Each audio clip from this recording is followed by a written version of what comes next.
Okay, so now it's time for painting, the sponge painting. I got better sponges this week. I already cut mine out. So here is my rectangle sponge and my ellipse. Turned out really small because I had to keep cutting it to like get it precise, and these things bothered me, but they're so worth it because kids love to paint and they love things that they can grab.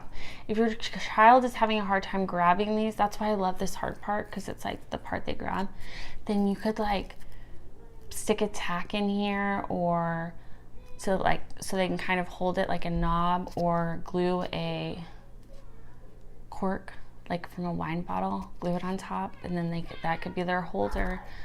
There's lots of other ways you can Google or Pinterest to find other ways to do it. Do you hear my children out there screaming? It's like that's what they do.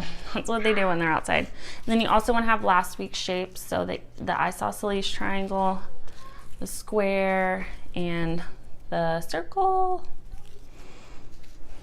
And okay. So, and then again, I stick with the primary colors because that way they can, learn those 3 colors instead of using all these different random colors.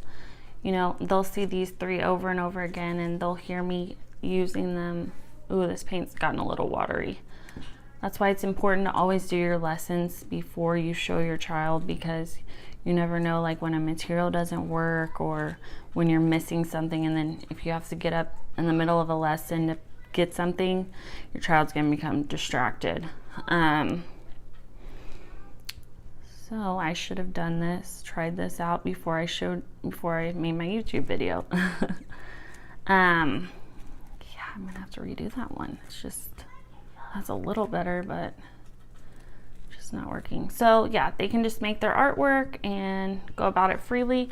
You can also use the shape sorter worksheets if you wanted to with this. That's another great idea. You got to remember to cut your sponges small enough to fit inside the table.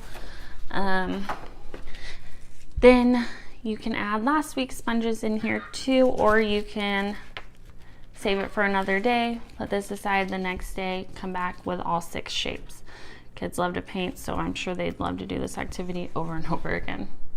If you like this video, hit like, and don't forget to subscribe if you want to hear more preschool educational tips.